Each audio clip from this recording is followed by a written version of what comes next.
A very good morning to all of you, dear subscribers, viewers, competitors, and others. Today, we will learn how a compound sentence is transformed into a complex sentence. So आज के इस video lecture के माध्यम से हम लोग learn करेंगे कि कैसे एक कंपाउंड सेंटेंस को कॉम्प्लेक्स सेंटेंस में ट्रांसफॉर्म किया जाता है। ओके डियर स्टूडेंट्स, सो हम लोग ट्रांसफॉर्मेशन लर्न कर रहे हैं। ट्रांसफॉर्मेशन टॉपिक के अंदर हम लोग कई प्रकार के सेंटेंसेस को ट्रांसफॉर्म करना अभी तक लर्न किए हैं। आज हम लोग लर्न करेंगे कि कंपाउंड सेंटेंस को कॉम्प्लेक्स में कैसे ट्रांसफॉर्म किया जाता है। So before proceeding on this topic, I would like to remind you about compound sentence, formation of compound sentence, that I have already explained when I was making you learn how a simple sentence is transformed into a compound sentence. So dear students, हम लोग इस topic पर आगे बढ़ने से पहले सबसे पहले ये देखेंगे या मैं आपको याद दिलाना चाहूँगा कि कंपाउंड सेंटेंस का फॉर्मेशन कैसे होता है। इसको हम लोगों ने स्टडी किया था जब सिंपल सेंटेंस को कंपाउंड में ट्रांसफॉर्म करना सीख रहे थे। उस समय मैंने आपको बताया था कि कंपाउंड सेंटेंस कैसे बनता है, कंपाउंड सेंटेंस की विशेषता क्या होती है। तो मैं फिर से आपको याद दिलाना चाहूँगा, क्योंकि आज हम लोग कंपाउंड से कॉम्प्लेक्स में ट्रांसफॉर्मेशन करने जा रहे हैं। तो कंपाउंड सेंटेंस को पहचानना, उसकी विशेषताओं को जानना, माइंड में याद करना ज़रूरी हो जाता है before transforming a compound sentence into a complex sentence. तो कंपाउंड सेंटेंस को कॉम्प्लेक्स में ट्रांसफॉर्म करने से पहले कंपाउंड सेंटेंस को पहचानना और जानना बहुत आवश्यक होता है, क्योंकि उसे पहचान करके, उसके सेंस को समझ करके ही हम कंपाउंड सेंटेंस को कॉम्प्लेक्स में ट्रांसफॉर्म कर सकते हैं। सो एज यू नो, जैसा कि आपको मालूम है कि कंपाउंड सेंटेंस में एक प्रिंसिपल क्लास और एक कम से कम कोऑर्डिनेटिंग क्लास होता है। एक प्रिंसिपल क्लास और एक कोऑर्डिनेटिंग क्लास।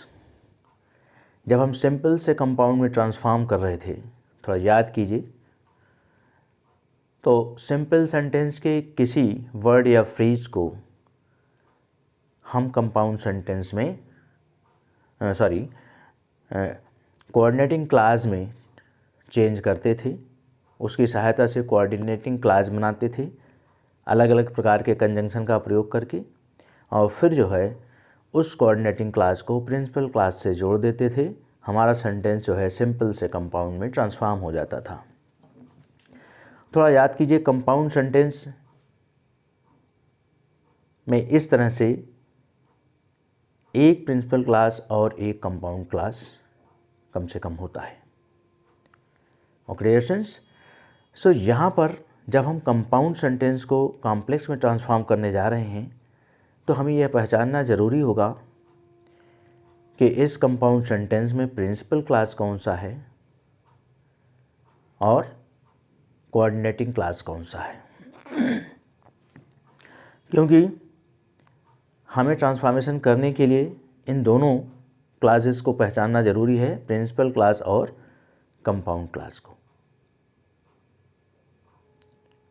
जब कॉम्प्लेक्स में हम सेंटेंस को ट्रांसफॉर्म करेंगे तो कॉम्प्लेक्स में क्या होगा, प्रिंसिपल क्लास के साथ सबऑर्डिनेट क्लास होता है। प्रिंसिपल क्लास के साथ जुड़ा हुआ सबऑर्डिनेट क्लास होता है। कंपाउंड सेंटेंस में प्रिंसिपल क्लास से जुड़ा हुआ कोऑर्डिनेटिंग क्लास होता है।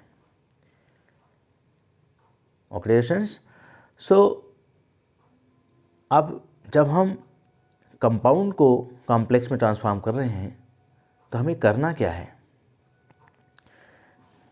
कंपाउंड सेंटेंस के कोऑर्डिनेटिंग क्लास को हम कॉम्प्लेक्स सेंटेंस में प्रिंसिपल क्लास बना देंगे। कंपाउंड सेंटेंस को जब हम कॉम्प्लेक्स में ट्रांसफॉर्म करने जा रहे हैं तो कंपाउंड सेंटेंस का जो कोऑर्डिनेटिंग क्लास है उसे कॉम्प्लेक्स का हम प्रिंसिपल क्लास बनाएंगे, और जो कंपाउंड सेंटेंस का प्रिंसिपल क्लास है उसे हम कॉम्प्लेक्स का सबऑर्डिनेट क्लास बनाएंगे। ये दो बातें माइंड में रखना है। कंपाउंड सेंटेंस में एक प्रिंसिपल क्लास और उसके साथ जुड़ा हुआ कोऑर्डिनेटिंग क्लास होगा। कॉम्प्लेक्स सेंटेंस में प्रिंसिपल क्लास और सबऑर्डिनेट क्लास होता। जब हम कंपाउंड से कॉम्प्लेक्स में जाएंगे, ट्रांसफॉर्म करेंगे, तो कंपाउंड का जो प्रिंसिपल क्लास होगा उसको हमें कॉम्प्लेक्स का सबऑर्डिनेट क्लास बनाना है, और कंपाउंड का जो कोऑर्डिनेटिंग क्लास है उसे हमें कॉम्प्लेक्स का प्रिंसिपल क्लास बनाना है। ओके डियर स्टूडेंट्स, बस ये दो चीज़ें ध्यान में रखिए तो आपका ट्रांसफॉर्मेशन सही होगा। और साथ ही साथ हमें सेंटेंस के सेंस को समझना तो सबसे ज़्यादा ज़रूरी है, क्योंकि सेंस के आधार पर ही हम कुछ डिसाइड कर पाएंगे कि इसमें हम किसको चेंज करें और फिर कौन से कंजंक्शन का प्रयोग करके हम उसे जो है कंपाउंड से कॉम्प्लेक्स में ट्रांसफॉर्म करें। तो आइए हम एग्जाम्पल की सहायता से आपको समझाने की कोशिश करते हैं कि कैसे एक कंपाउंड सेंटेंस को कॉम्प्लेक्स में ट्रांसफॉर्म किया जाता है। I have already written 3 examples of compound sentence. मैंने पहले ही 3 एग्जाम्पल्स जो है कंपाउंड सेंटेंस के लिख रखा है, और इसे आपको हम लर्न कराते हैं, बताते हैं, समझाते हैं कि कैसे इसको कॉम्प्लेक्स में चेंज किया जाता है। सबसे पहले ज़रूरी है कंपाउंड सेंटेंस को पहचानना, उसके प्रिंसिपल क्लास और कोऑर्डिनेटिंग क्लास को, उसके अर्थ को समझना, और उसके अर्थ के आधार पर फिर ये देखना कि हम प्रिंसिपल क्लास को सबऑर्डिनेट क्लास में चेंज करेंगे और कोऑर्डिनेटिंग क्लास को प्रिंसिपल क्लास में, और दोनों को जोड़ देंगे। सो आइए एग्जाम्पल पर। स्पीक द ट्रूथ,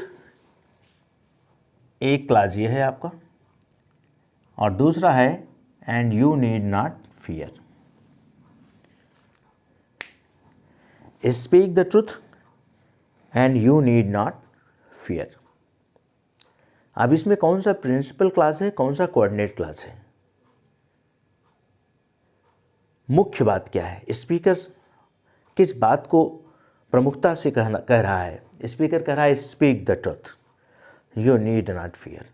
अगर सेंटेंस के भाव को समझिए स्पीकर के पॉइंट ऑफ व्यू से, सपोज दैट आप स्पीकर हैं इस सेंटेंस के, speak the truth and you need not fear, और आप सामने वाले से कह रहे हैं speak the truth and you need not fear, तो आपका जो प्रिंसिपल क्लास है, मुख्य बात है, वो क्या है? क्या कह रहे हैं? कि सत्य बोलो।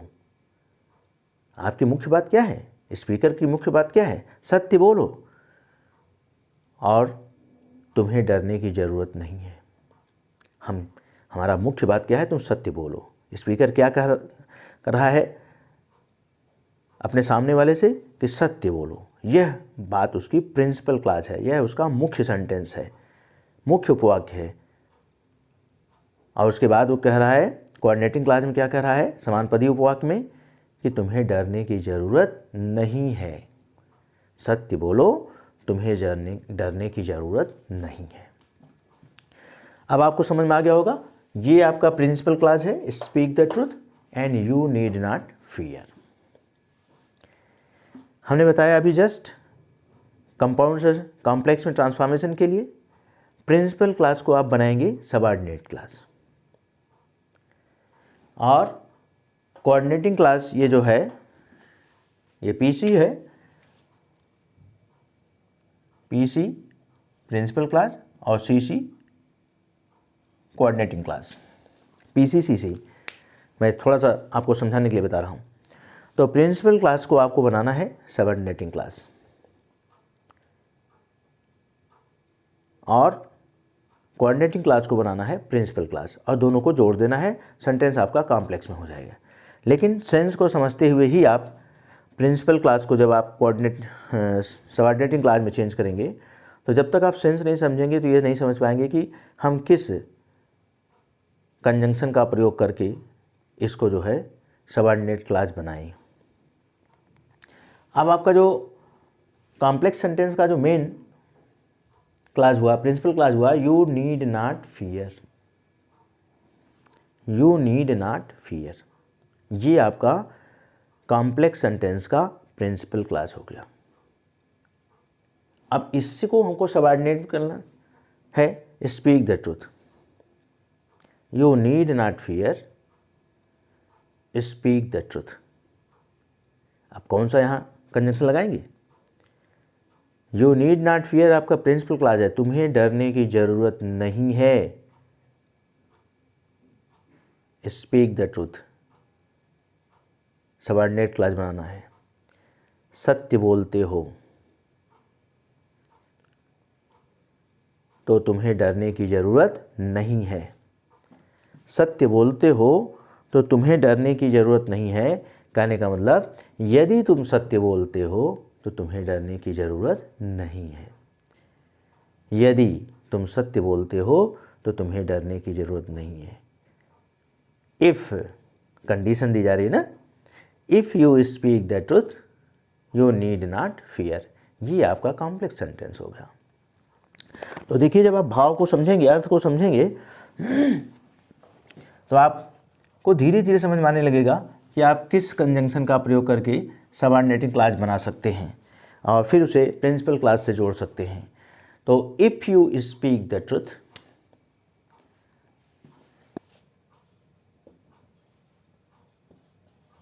इफ यू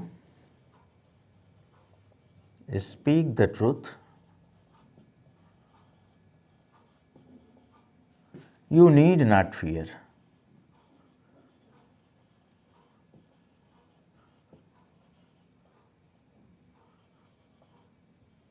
ये आपका कॉम्प्लेक्स सेंटेंस हो गया। कंपाउंड से कॉम्प्लेक्स में आपका ट्रांसफॉर्मेशन होगा। If you speak the truth you need not fear.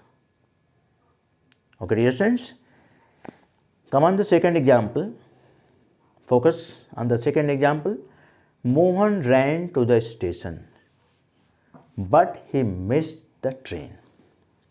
यहाँ पर समझने की कोशिश कीजिए कि प्रिंसिपल क्लॉज कौन सा है और कोऑर्डिनेटिंग क्लॉज कौन सा है। स्पीकर क्या बोल रहा है, वक्ता क्या कह रहा है, आप खुद स्पीकर हो, आप अपने आप को स्पीकर मानकर इस सेंटेंस को बोलो। Mohan ran to the station, Mohan ran to the station but he missed the train।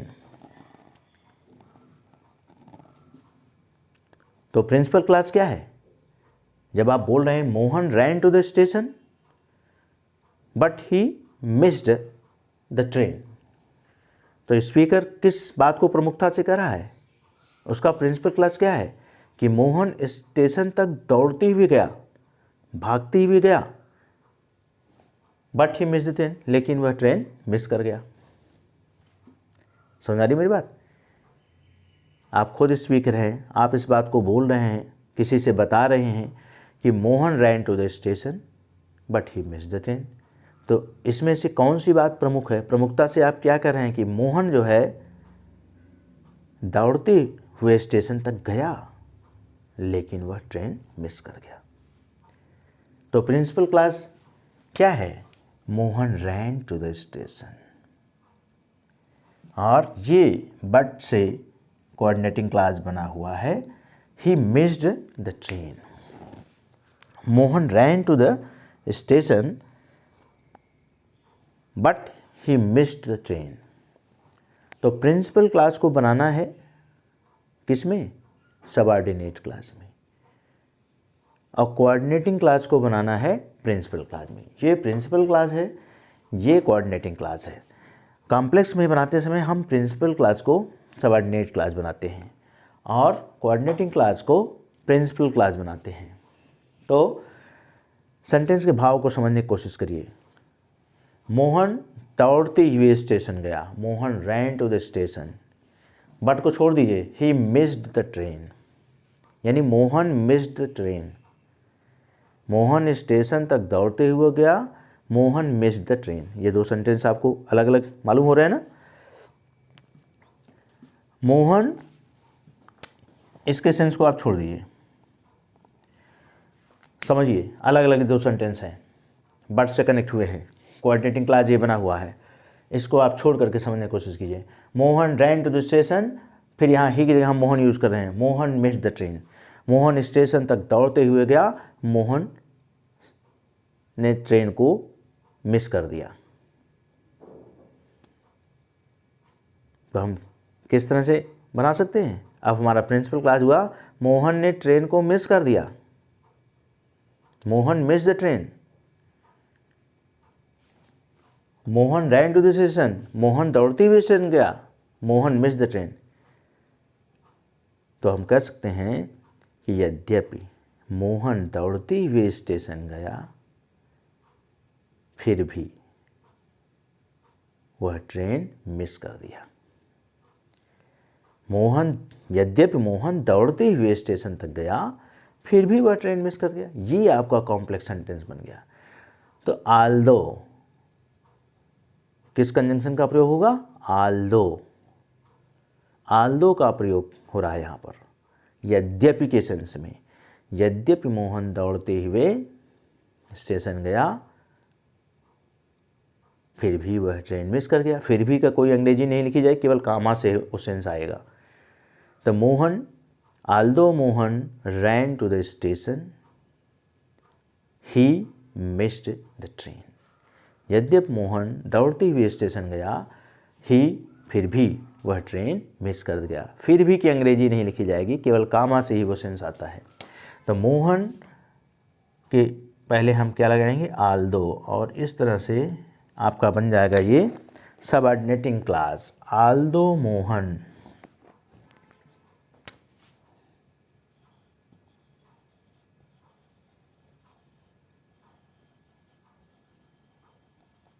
ran to the station,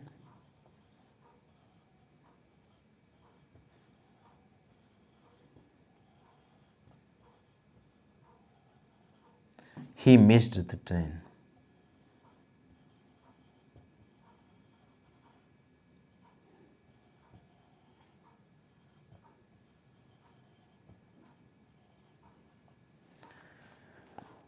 Although Mohan ran to the station, he missed the train. ये आपका कंपाउंड से कॉम्प्लेक्स में transform हुआ। One more example, Sohan is a rich man. Sohan is a rich man but he is not honest. यहाँ speaker क्या कह रहा है? सोहन एक धनी आदमी है, but he is not honest, लेकिन वो ईमानदार नहीं है। Sohan is a rich man, Sohan is a rich man but he is not honest. ये आपका सेंटेंस है। तो यहां पर प्रिंसिपल क्लास क्या है?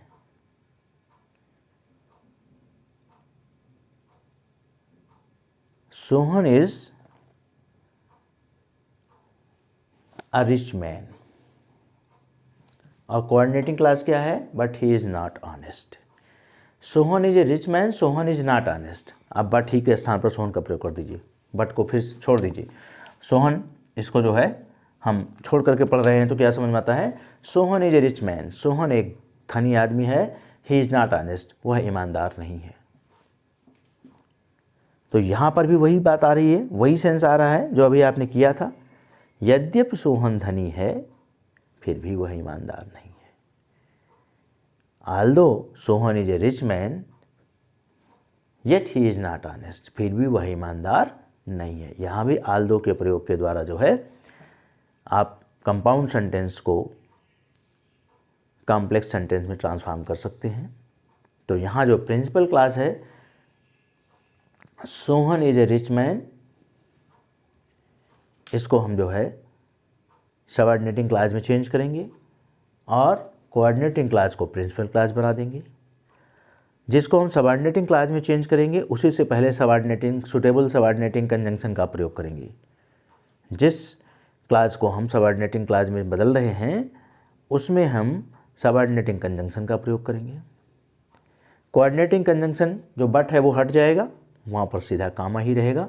तो क्या होगा, although Sohan is a rich man he is not honest.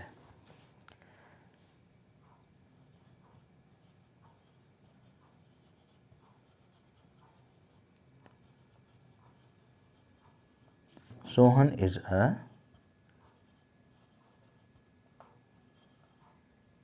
rich man, comma, he is not honest.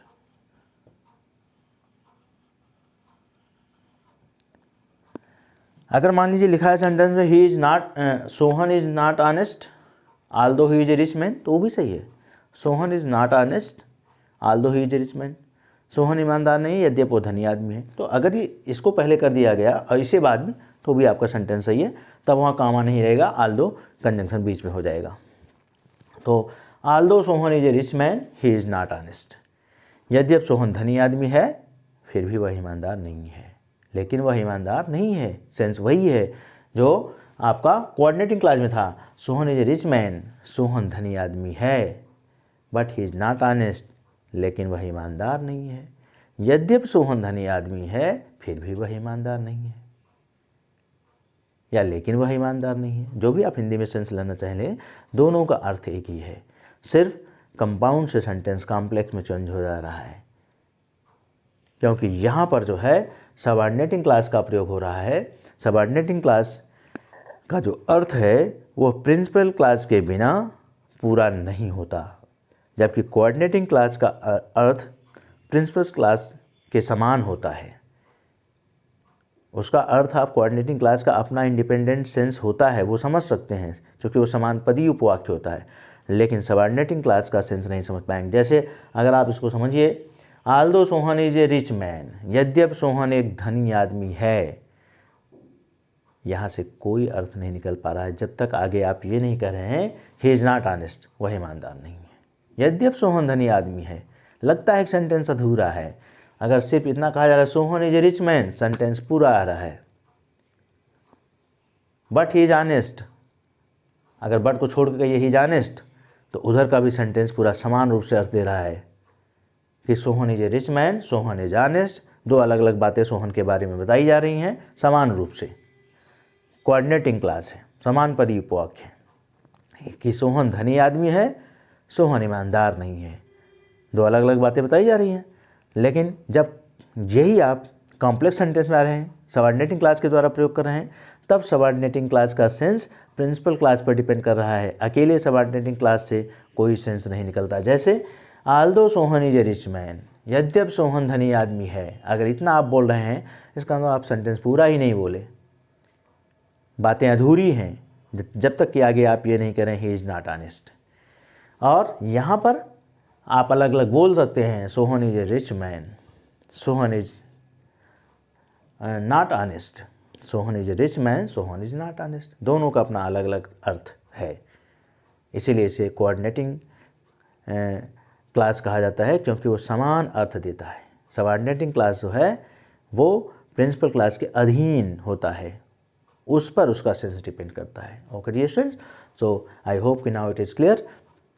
तो इस तरह से सेंस को समझते हुए हम कंपाउंड सेंटेंस को कॉम्प्लेक्स में ट्रांसफॉर्म करते हैं। आइए हम थोड़ा सा कुछ और एग्जाम्पल के द्वारा कॉम्प्लेक्स टू कंपाउंड में आते हैं।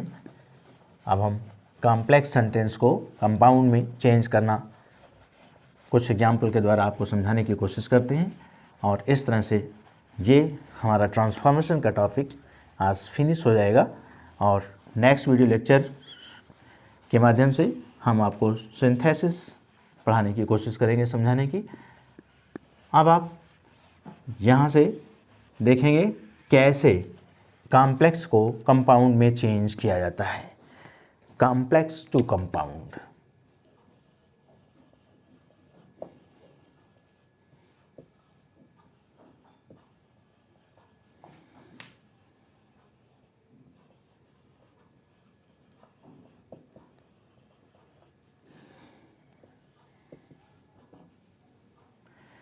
Complex to compound, complex sentence को कंपाउंड में चेंज कर। ठीक इसी के विपरीत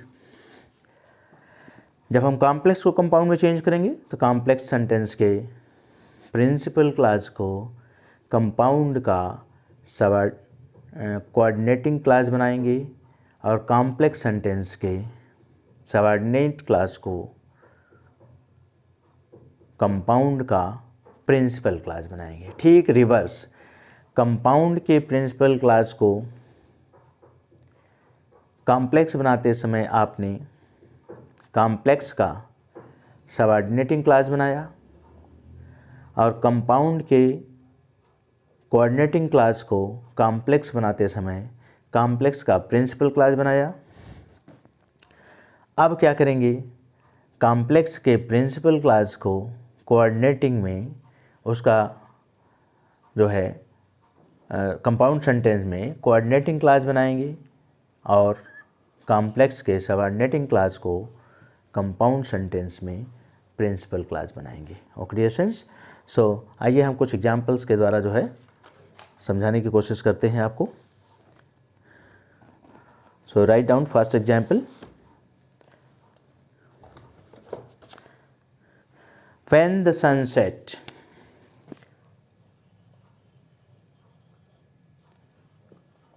when the sun set, when the sun set, we returned home, या he returned home, he returned home। ये आपका कॉम्प्लेक्स सेंटेंस है। When the sun set, he returned home। आपको समझ में आ रहा होगा कि यहाँ पर प्रिंसिपल क्लास क्या है और सबऑर्डिनेटिंग क्लास क्या है, क्योंकि ये आपको पहचानना ज़रूरी है। तो ये आपका है subordinating class, when the sun set, he returned home। ये आपका जो है प्रिंसिपल क्लास है। तो मैंने बताया कि कॉम्प्लेक्स सेंटेंस के प्रिंसिपल क्लास को कोऑर्डिनेटिंग कंपाउंड सेंटेंस का कोऑर्डिनेटिंग क्लास बनाएंगे और कॉम्प्लेक्स सेंटेंस के सबऑर्डिनेटिंग क्लास को कोऑर्डिनेटिंग कंपाउंड सेंटेंस का प्रिंसिपल क्लास बनाएंगे। तो ये आपका जो है the sunset, when the sunset, ये सबऑर्डिनेटिंग क्लास है। इसको कंपाउंड का क्या बनाएंगे, प्रिंसिपल क्लास। जब प्रिंसिपल क्लास बनाएंगे तो आप सीधा क्या लिखेंगे, द सनसेट। व्हेन हट जाएगा द सनसेट। सेंस समझिए, जब सूर्य डूबता है या जब सूर्य डूब गया, सेट डूब गया, डूबता है नहीं, डूब गया। ही रिटर्न होम, वह घर वापस आया। सूर्य डूब गया, जब सूर्य डूब गया वह घर वापस आया। अब इस सबऑर्डिनेटिंग क्लास को हम क्या बता रहे हैं, प्रिंसिपल क्लास। यानी व्हेन द सनसेट की जगह हम प्रिंसिपल क्लास में व्हेन जो सबऑर्डिनेटिंग कंजंक्शन है उसको हटा करके लिखेंगे तो क्या हो जाएगा, द सनसेट।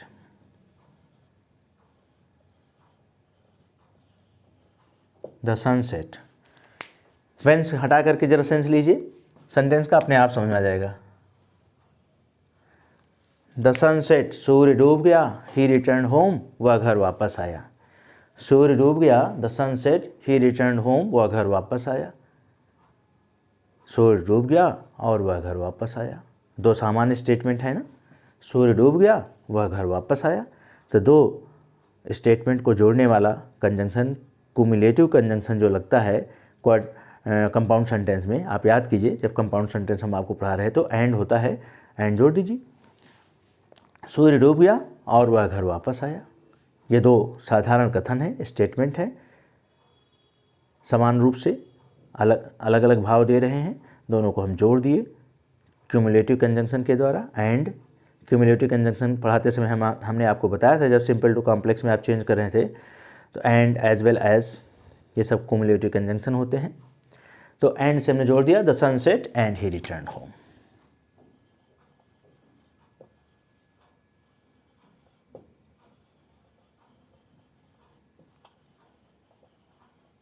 ये आपका कॉम्प्लेक्स से कंपाउंड बन गया। ऑक्यूपेशंस। सो इस तरह से सेंटेंस को चेंज किया जाता है। वेरी इजीली देखिए हमने चेंज किया। ये कोऑर्डिनेटिंग सबऑर्डिनेटिंग क्लास है, ये प्रिंसिपल क्लास है। सबऑर्डिनेटिंग क्लास का हमने सबऑर्डिनेटिंग कंजंक्शन हटा के सेंटेंस को देखा तो समझ में आया। द सन सेट, सूर्य डूब गया। ही रिटर्न होम, वह घर वापस आया, यानी सूर्य डूब गया और वह घर वापस आया। अगर इसी को हमको सिंपल सेंटेंस में ले जाना होता, after the sunset he return home, ये कॉम्प्लेक्स से सीधा सिंपल में होता था। After the sunset he return home. Okay student, so इस तरह से डू प्रैक्टिस, आप प्रैक्टिस कीजिए। प्रैक्टिस के द्वारा ही आप इस ट्रांसफॉर्मेशन को अच्छे से समझ पाएंगे और करेक्ट ट्रांसफॉर्मेशन करने में सफल होंगे। One more example, he cannot attend office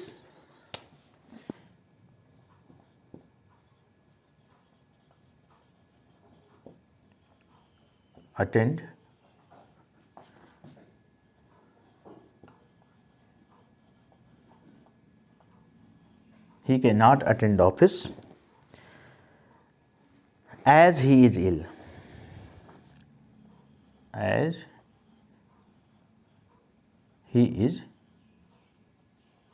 ill। ये आपका सेंटेंस है। आप यहाँ पर प्रिंसिपल क्लास देखिए। प्रिंसिपल क्लास क्या है?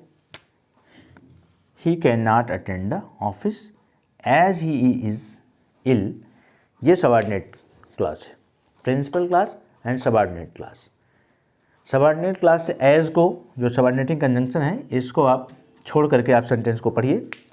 स्पीकर क्या कह रहा है? He can not attend office, वह ऑफिस अटेंड नहीं कर सकता है। ही इज़ इल, वह बीमार है। वह ऑफिस अटेंड नहीं कर सकता है, वह बीमार है। हमने क्या बताया था कि अब जो है ये सबऑर्डिनेटिंग क्लास आपका कंपाउंड का प्रिंसिपल क्लास हो जाएगा, यानी ही इज़ इल, वह बीमार है। वह ऑफिस अटेंड नहीं कर सकता, he is ill principal clause हो गया। He can not attend office, ये कॉम्प्लेक्स का प्रिंसिपल क्लास है, जबकि ये सबऑर्डिनेटिंग क्लास है। लेकिन सॉरी, ये कॉम्प्लेक्स का सबऑर्डिनेटिंग क्लास है, कंपाउंड का प्रिंसिपल क्लास हो जाएगा, हमने आपको बताया है। तो जब कंपाउंड का ये प्रिंसिपल क्लास हो जाएगा तो हम क्या लिखेंगे? ही इज़ इल, वह बीमार है, वह ऑफिस नहीं अटेंड कर सकता। ये जो कॉम्प्लेक्स का प्रिंसिपल है, इसको कोऑर्डिनेटिंग में बताना है। तो वह बीमार है, इसलिए वह ऑफिस अटेंड नहीं कर सकता। तो कारण और परिणाम का संबंध बताने वाला जो कोऑर्डिनेटिंग कंजंक्शन है, सो या देयरफॉर, मैंने आपको समझाया था। इलेटिव कंजंक्शन कारण या परिणाम के संबंध को बताने वाले दो कथनों को जोड़ने के लिए इलेटिव कंजंक्शन का प्रयोग किया जाता है, सो या देयरफॉर का। तो यहाँ पर वही प्रयोग होगा, he is ill so he can not attend the office, या he is ill therefore he can not attend the office. Okay students, so इस तरह से जो है आपका सेंटेंस हो जाएगा। Transform he is ill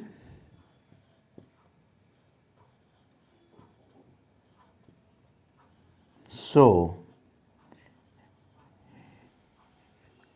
he cannot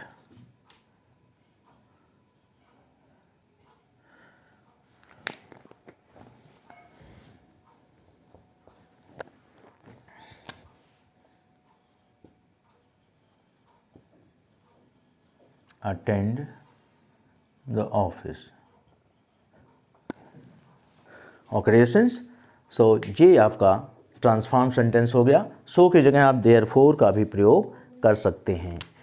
तो he is ill so he can not attend office, so की जगह आप कंजंक्शन देयरफॉर का भी प्रयोग कर सकते हैं।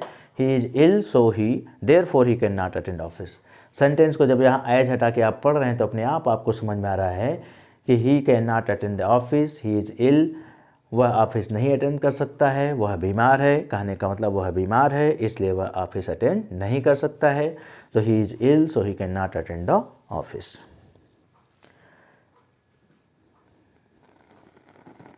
ओके स्टूडेंट्स, सो इस तरह से ये टॉपिक आपका फिनिश होता है। मैंने आपको आज कंपाउंड से कॉम्प्लेक्स और कॉम्प्लेक्स से कंपाउंड में सेंटेंस को ट्रांसफॉर्म करना बताया। इस तरह से आज ये ट्रांसफॉर्मेशन का पूरा टॉपिक फिनिश हो जाता है। ओके डियर स्टूडेंट्स, मैंने ये आज का 21वां वीडियो लेक्चर है ट्रांसफॉर्मेशन टॉपिक का, और ये लास्ट वीडियो लेक्चर है। मैंने सभी इम्पॉर्टेंट टॉपिक्स को, ट्रांसफॉर्मेशन के अंतर्गत आने वाले टॉपिक्स को मैंने इस 21 वीडियो लेक्चर के माध्यम से, 21 वीडियो लेक्चर के माध्यम से आपको एक्सप्लेन करने की कोशिश किया, समझाने की कोशिश किया। बहुत सारे एग्जाम्पल्स मैंने कराए और मुझे पूरा विश्वास है कि इन एग्जाम्पल्स के द्वारा आप बहुत अच्छे से सीख रहे होंगे। और जब इन वीडियो लेक्चर्स को आप बार बार देखेंगे, एक बार, दो बार, 3 बार देखेंगे, तो सारे डाउट्स आपके क्लियर हो जाएंगे और अच्छे से आपको एग्जाम्पल्स लर्न हो जाएंगे और किन के स्थान पर किस कंजंक्शन का प्रयोग किया गया, कैसे हमने कोऑर्डिनेटिंग क्लास को सबऑर्डिनेटिंग में बदला, कैसे कॉम्प्लेक्स को कंपाउंड में चेंज किया, ये सारी प्रक्रिया बार बार प्रैक्टिस के द्वारा करते करते आप सीख जाएंगे। Okay dear students, so follow my instructions and do as I instruct you. तो जैसे मैं आपको निर्देश देता हूँ वैसे करिए, वीडियो लेक्चर को देखिए और एक्सरसाइजेस करिए। और यदि वीडियो लेक्चर्स आपको हेल्पफुल होते हैं, आपको लगता है कि इन वीडियो लेक्चर्स से हमें काफ़ी सहायता मिल रही है ग्रामर को समझने में, तो आप वीडियो लेक्चर को लाइक कीजिए, शेयर कीजिए और यदि सब्सक्राइब ना किए हों तो चैनल को सब्सक्राइब भी कर लीजिए। Okay dear students, so bye bye for today, see you in the next video lecture.